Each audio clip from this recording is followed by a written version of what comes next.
Namo Namo Namo Namo සුබ දවසක් වේවා. අප අද මෙම වීඩියෝව තුලින් ඔබ වෙත රැගෙන එනු ලබන්නේ දේව මණ්ඩලයේ සිටින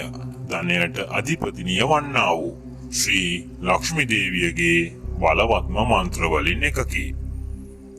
ඔබට තිබෙන මුදල් ප්‍රශ්න, අගහිගකම් සහ මුලින් නැති කර දමා ඔබගේ නිවසට සිරිකත කැන්දෙන ඔබගේ ව්‍යාපාර කටයුතු දිනෙන් දින දියුණු කර ගැනීමට ඉවහල් වන්නා වූ ඔබගේ රැකියාවේ ඉදිරියට යෑමට ප්‍රබල බලපෑමක් කරන්නා වූ මෙම බලවත් මන්ත්‍රය නිතර නිතර ශ්‍රවණය කරන්න. මෙය ශ්‍රවණය කරන ගමන් ඔබගේ ප්‍රශ්නය, මුදල් ගැටලුව ලක්ෂ්මී දේවියට සිතින් පවසන්න. ඔබට පිහිටවන ලෙස ඉල්ලා සිටින්න. ලක්ෂ්මී දේවිය යනු ඕනෑම කෙනෙකුට පිහිටවන්නා වූ දෙවි කෙනෙක් වන බැවින්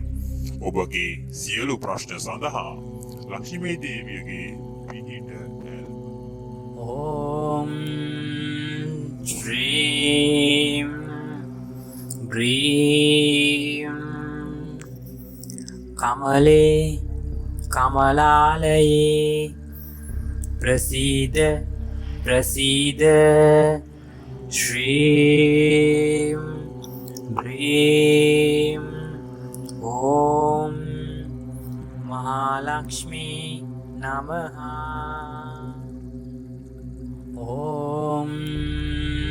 Dream Bream Kamale Kamalalaye Prasida Prasida Shrim Bream Om Mahalakshmi Namaha Om Dream Bream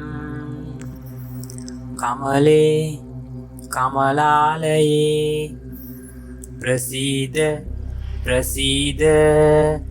Shrim Bream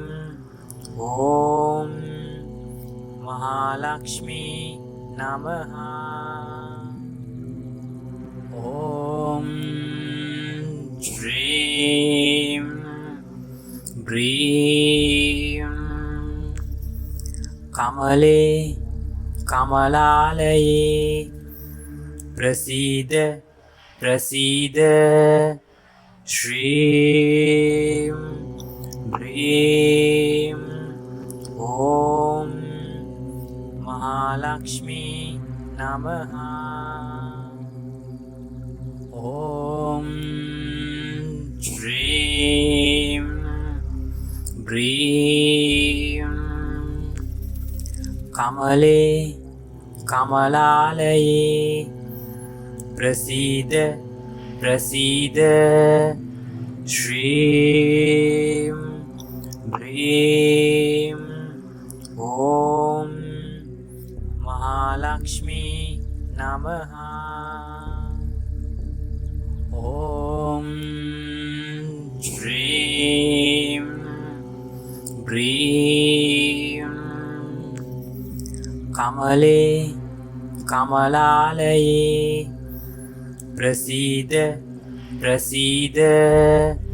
Shrim Bream Om Mahalakshmi Namaha Om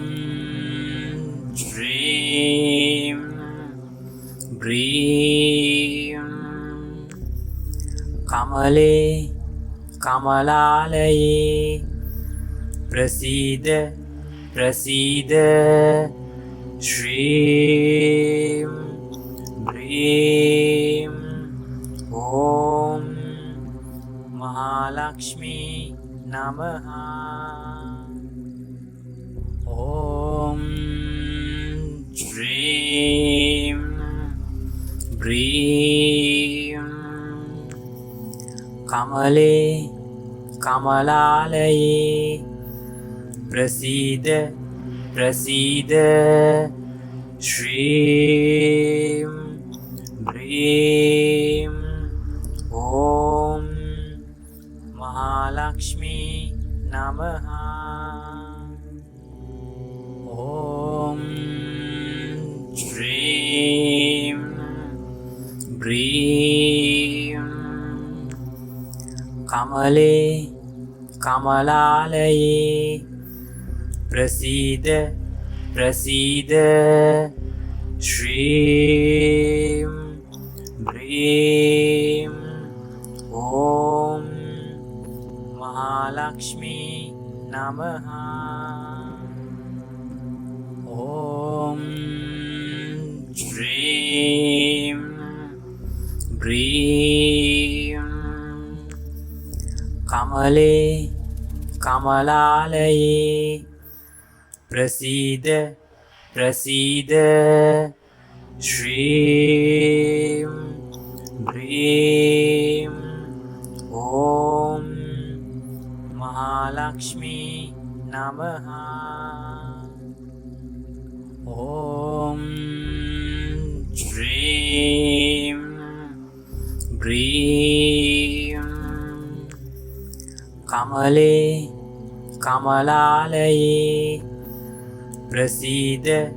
प्रसीद श्रीं ह्रीं ॐ महालक्ष्मी नमः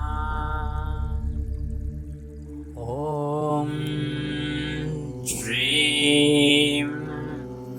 ह्रीं कमले कमलालये प्रसीद प्रसीद श्रीं ह्रीं ॐ महालक्ष्मी नमः ॐ श्रीं ह्रीं कमले कमलालये प्रसीद प्रसीद श्रीं ह्रीं ॐ महालक्ष्मी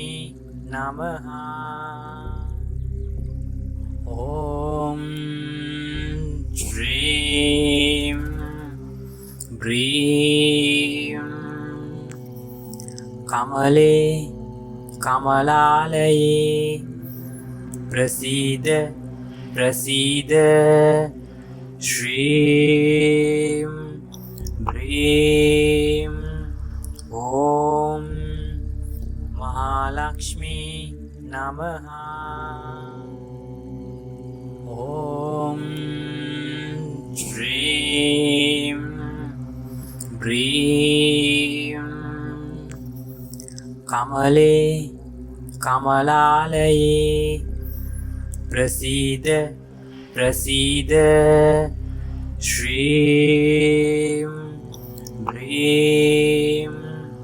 ॐ महालक्ष्मी नमः